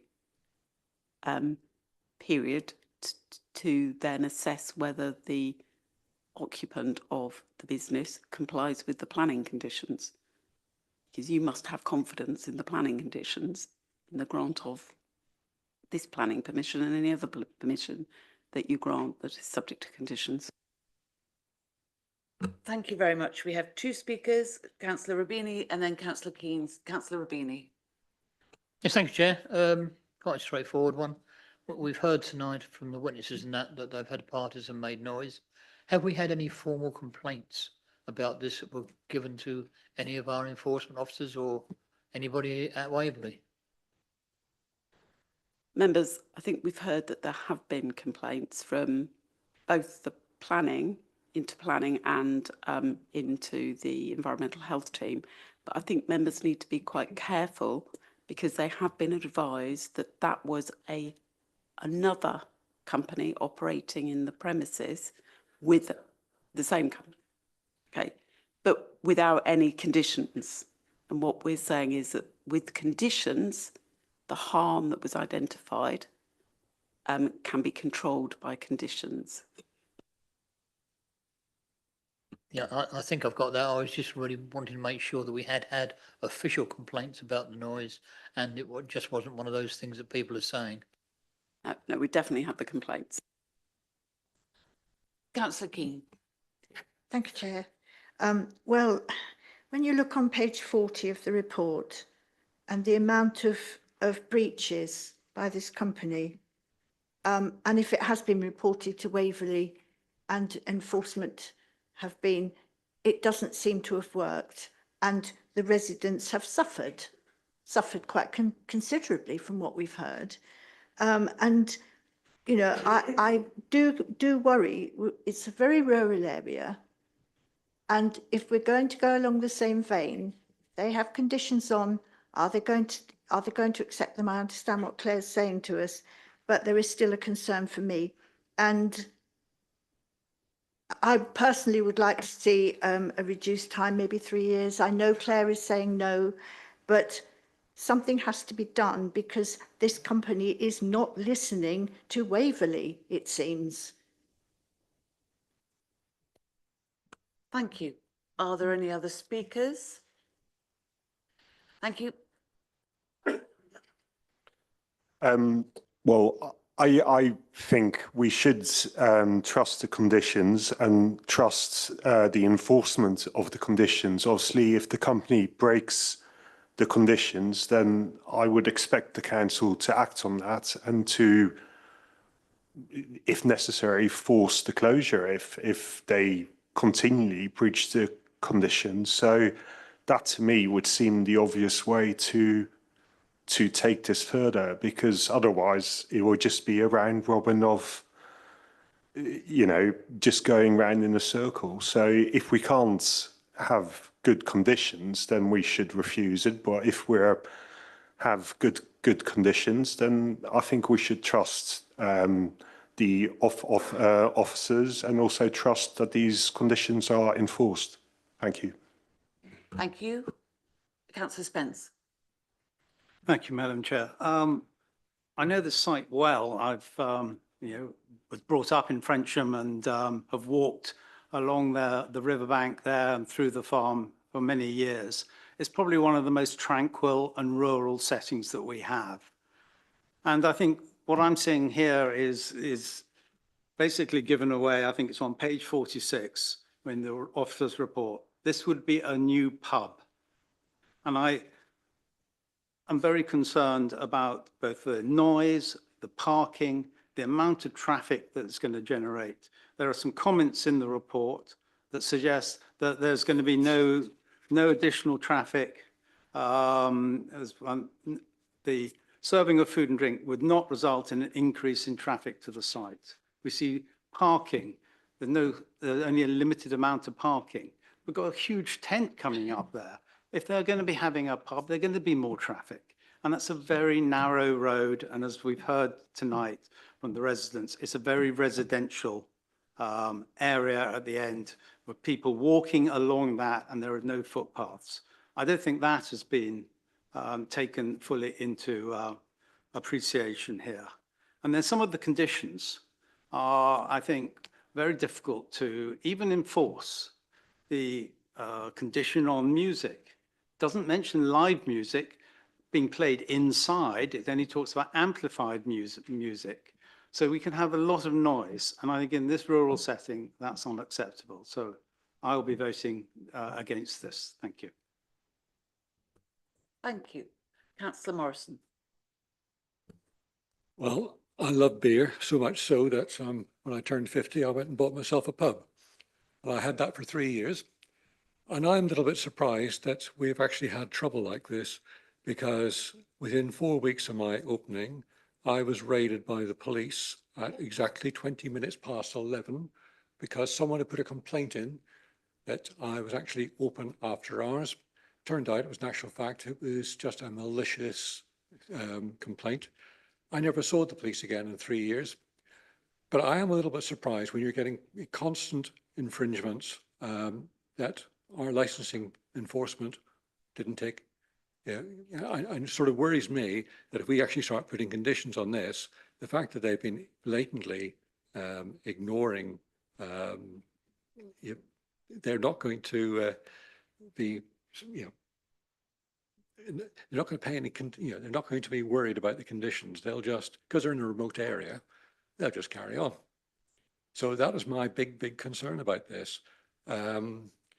And I really think this is probably a licensing thing more than anything else, rather than planning. So I would quite like some clarification from Claire on that, if she could. Yeah, in terms of whether they were complying with their license or not, then yes, obviously that would have to be a licensing matter.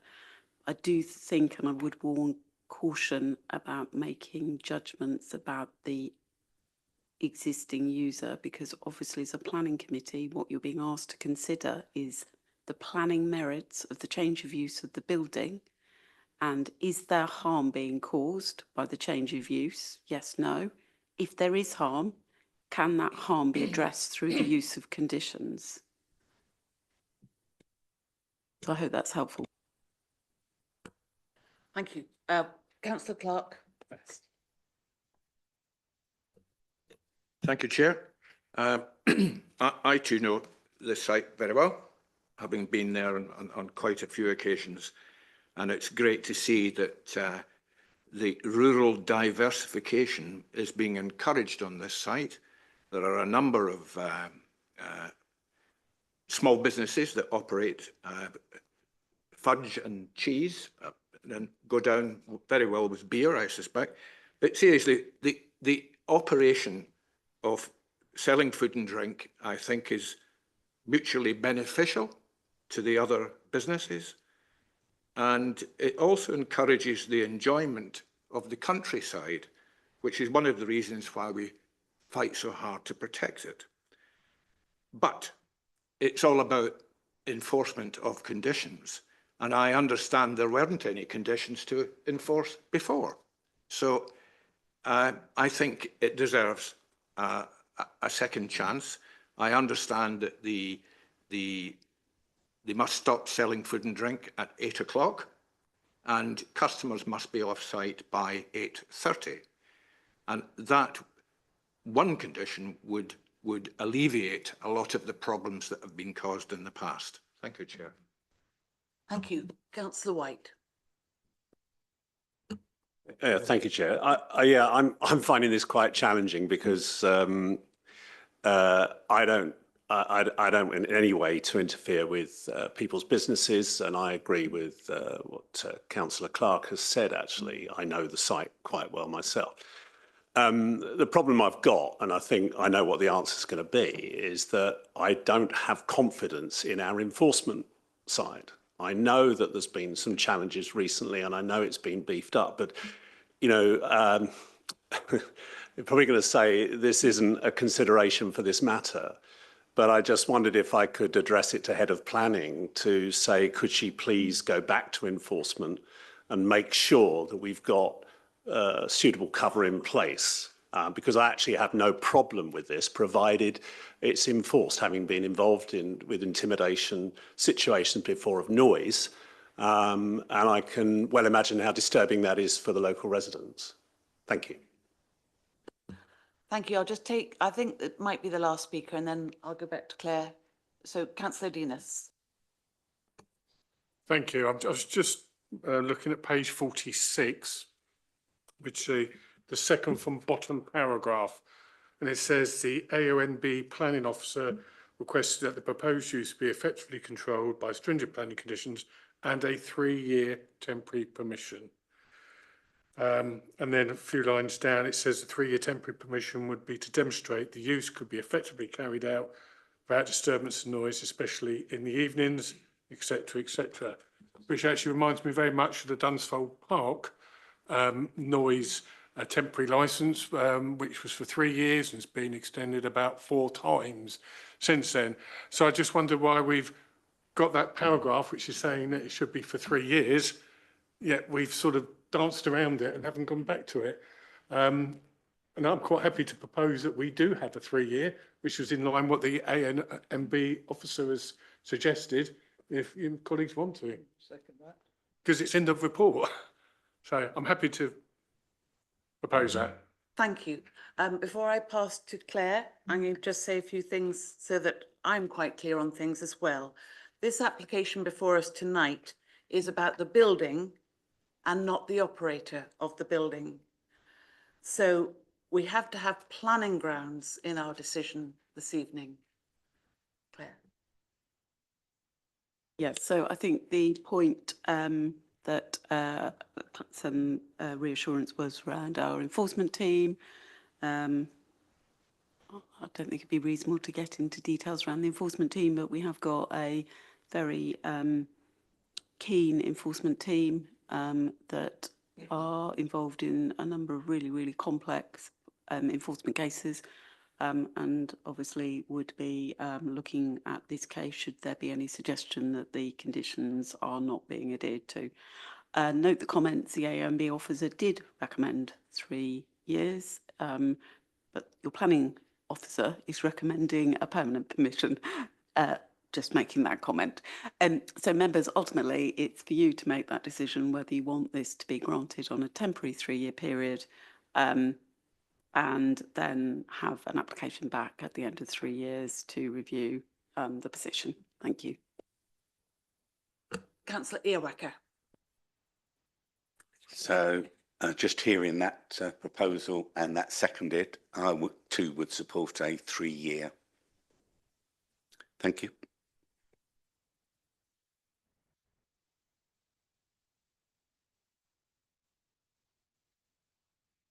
Just to your point, Chairman, surely a change of use is a planning matter. And that's what we're looking at, isn't it? So, you know, it's a planning matter. The change of use is a planning matter. And if we can go for a temporary permission for that change of use to see whether or not it works in the sensitive area, then I think we should do that. I fully support my colleague on the left, Councillor Gleenos. Thank you. Are there any other speakers? Councillor Munro. Thank you very much, Chair. I don't think there's too much more to be said. All the issues have been very well aired, and the viewpoint of local residents, particularly important, of course, has been fully explored. And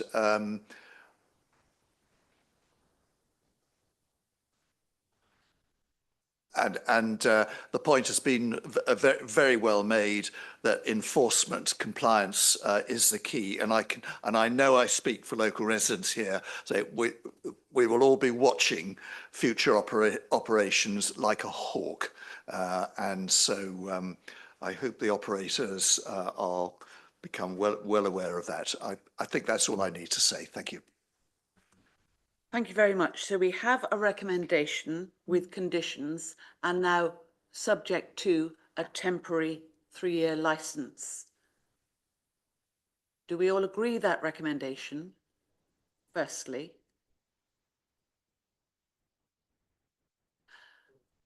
I think we do. So we can vote. Oh, Councillor Keane. Yes, with subject to the temporary licence for 3 years. Councillor Spence. If one doesn't agree with the even the extension for 3 years, I don't think it should happen. You have to vote against. Right. You would be voting against. Okay. So the recommendation is now to support, to agree this recommendation subject to conditions, with conditions and subject to the temporary licence of 3 years. So we can vote in favour or abstain or against. Councillor Coburn. It's temporary permission, isn't it, that we're seeking? Yes. Yes.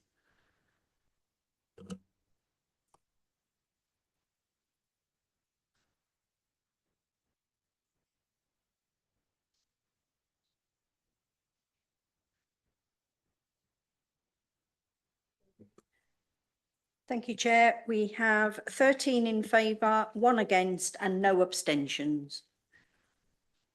So that is carried. Our next application is for WA 2024-00035 Godalming Town Football Club, Mead Row, for the installation of a 20-metre high monopole with antennae and lighting and fencing. Over to you, Sam. Thank you, Chair, and good evening, members. The next application is committee is WA 2024-00035 land at Godalming Football Club for a 20-metre high monopole, associated equipment and 6 floodlights. This application has been brought before the Planning Committee given the number of objections exceeds the limit for full applications set out in the scheme of delegation. Next slide, please. So the site is the northeastern corner of the football club. It's adjacent to Mead Row in Godalming and south of Broadwater Park. A belt of trees separate the monopole from the roadside. Next slide, please. So here's a picture from April 2021, looking south down Mead Row, showing the previous 18-metre monopole that was removed in 21-22 due to overloading concerns on the same site. Next slide, please. So the proposed replacement 5G monopole will be 20 metres in height, including antennas, associated fencing, cable trays, feeder ducts and other associated equipment. There would also be 6 floodlights to serve the football club to complement the existing 3 floodlight structures around the club grounds. Next slide, please. So as stated in the officer's report, members should be clear that the monopole and all associated telecoms equipment is permitted development under Part 16 Class A of PD rights available to telecoms operators, whereby in the case of the installation of a mast, excluding any antenna, can reach a height of up to 30 metres on unprotected land. Thus, the telecoms operator could readily install the monopole and all associated equipment without the need for planning permission. The only reason this has necessitated a full planning application is owing to the floodlights, as this is not telecoms related equipment. In relation to the floodlights subject to the application, the applicant has submitted a full lighting assessment which has been reviewed by Environmental Health. The lighting plans demonstrate there would be no material light nuisance to properties in the immediate area. Given this, officers are recommending approval of the application. Thank you, Chair. Thank you very much. We have 2 speakers. We have Sarah. You have 4 minutes.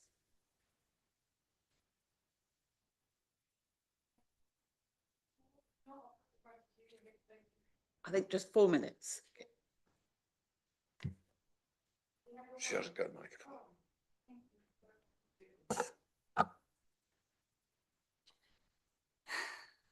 Ignorance is bliss. 6 months ago, I was unaware of the dangers of wireless technology, but have since been shocked to discover the calibre of independent, expert, scientific evidence alerting to harm caused by this exposure. However, it is clear that much of this research has been well hidden from current government guidelines.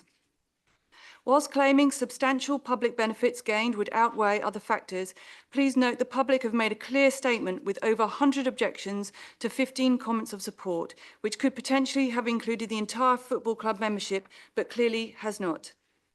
Why has the planning officer omitted the last sentence of the MPPF paragraph 8118, which states policies should prioritise full fibre connections to existing and new developments, as these connections will, in almost all cases, provide the optimum solution. Expert advice is to use wired connections in preference to wireless for health and safety reasons. Why has this advice been disregarded?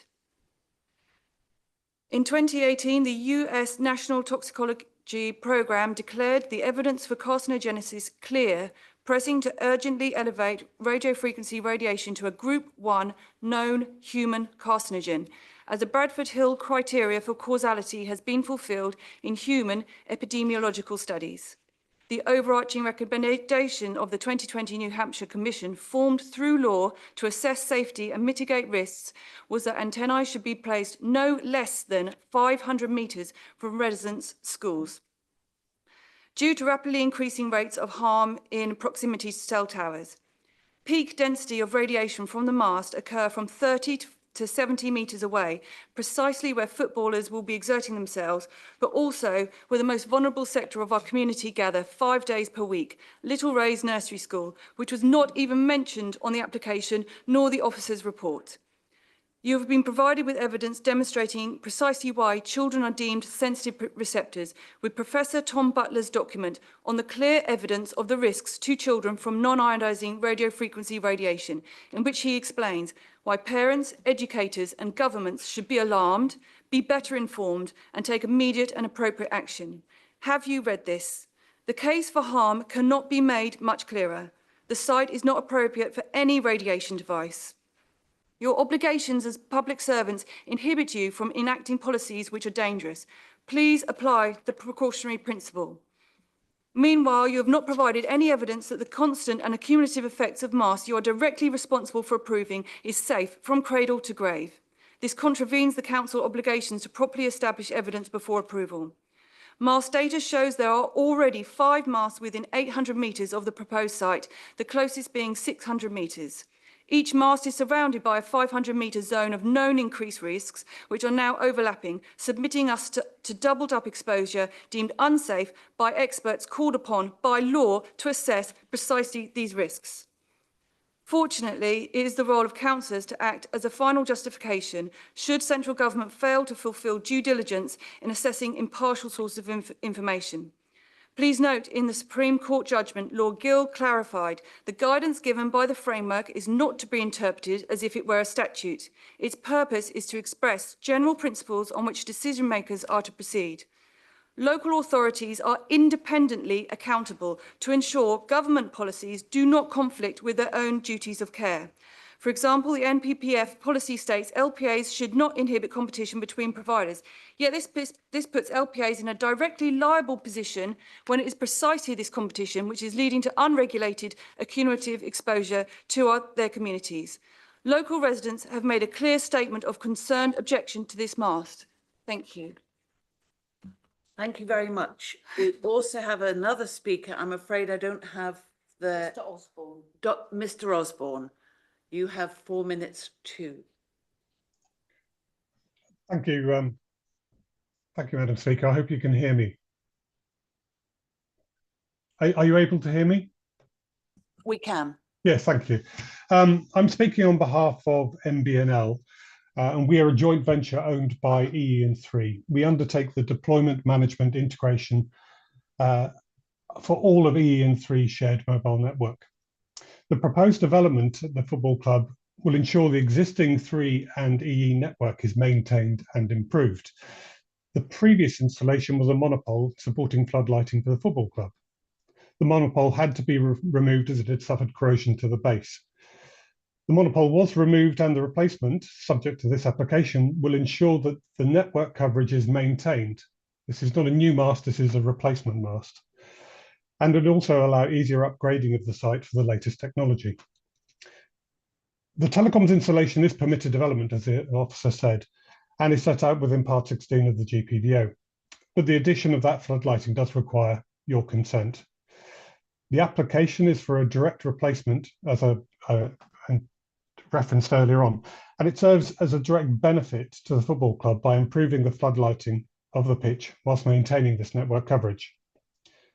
The NPPF supports the deployment of telecoms equipment and improving connectivity, and with guidance to locate equipment on existing installations or masts, and this is a direct replacement.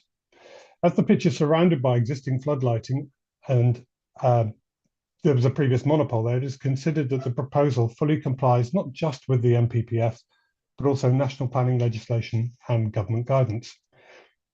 As set out in the Officer report, it is considered that the proposal also complies with the exception for such developments in the Greenbelt, with reference to paragraph 154 of the NPPF, and it equally complies with policy RE2 of the local plan 2018 and policy DM14 of the local plan 2023.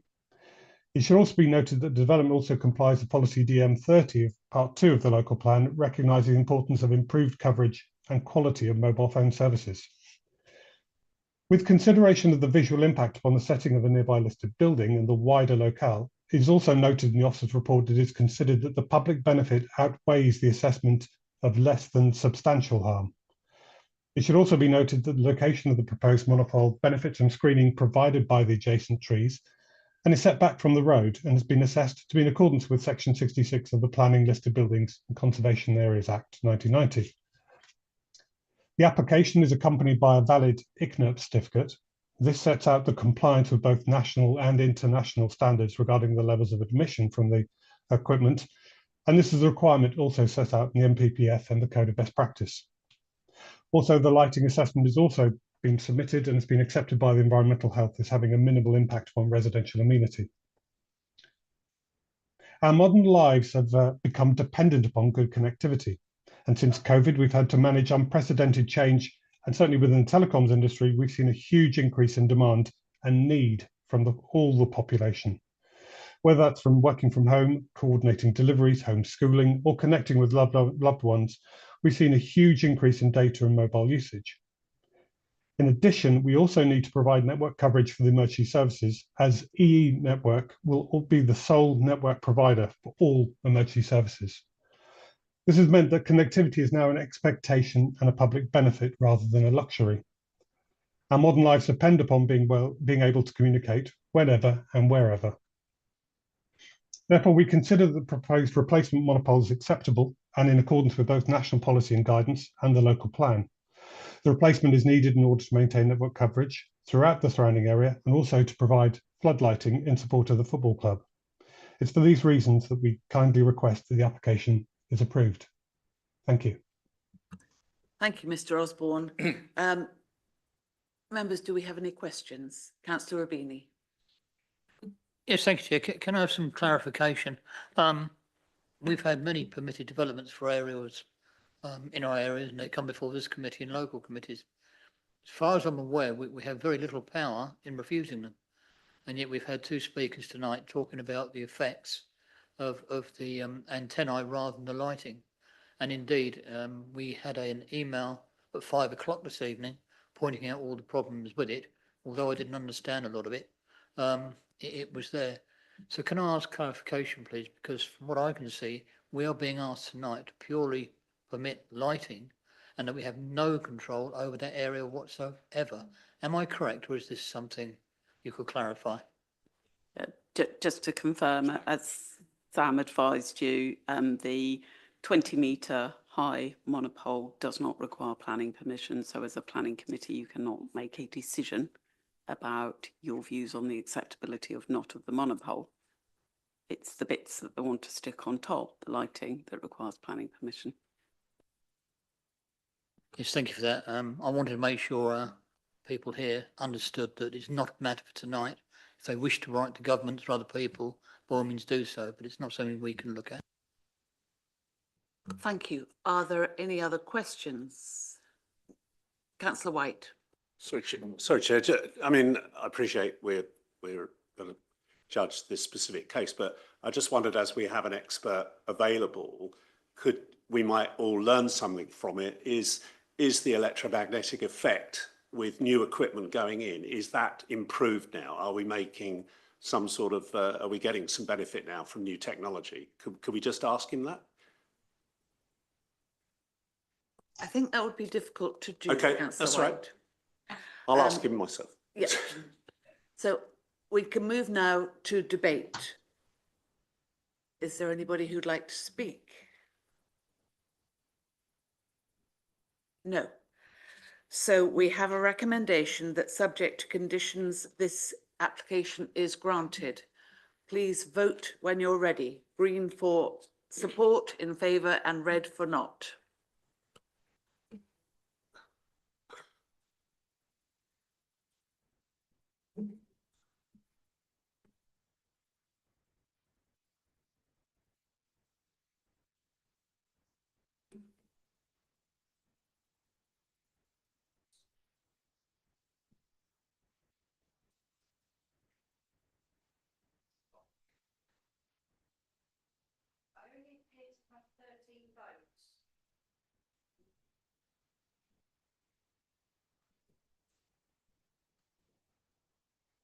Probably me. It is, yes. Apologies. Thank you, Chair. That's 14 in favour, so it's unanimously, Unanimously carried. Thank you very much, Kim. So we come now to agenda item number 12, which is an application WA 2024-00500 for Waycourt East Union Road, Farnham. Sam, over to you. Thank you, Chair. The last application is at Waycourt East, which is not subject to public speaking. This is for changes to an extent permission to relocate condenser units, change to aluminium louvres on the main roof plane, and parking arrangements. Relocation of the condenser units is required due to overheating concerns. This application is reg-free as it's submitted by the council, which is why it's come before planning committee.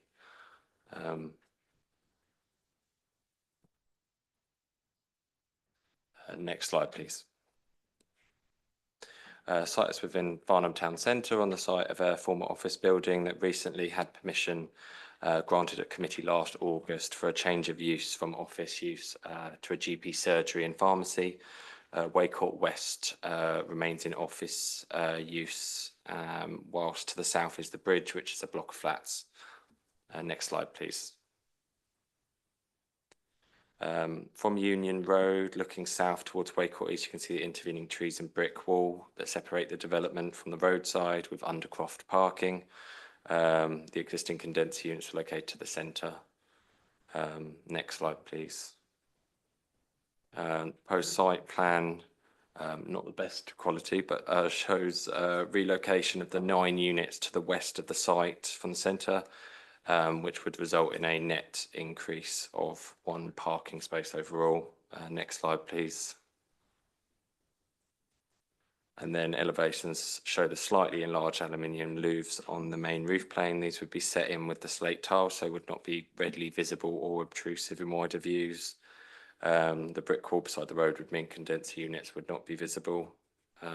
Next slide, please. And then this is just the louvre plant screen that would house the condenser units. Final slide, please. So yeah, it's a minor change to an extent permission, which can be readily implemented. No visual or residential amenity impacts, and highways consider parking provisions acceptable. So officers are recommending approval of the application. Thank you, Chair. Thank you, Sam. Do we have any questions? Do we have any speakers? Shall we move to the vote? That subject to conditions, this is granted. Please vote.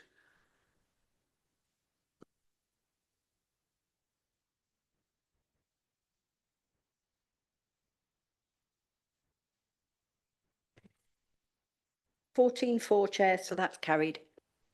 Thank you, that is carried. And as we have no other business this evening, no need to exclude the press or the public because they've gone. They've excluded themselves. That's the end of the meeting. And because we started at 7, it might be 9 o'clock now, but we started at 7, so it's not too bad.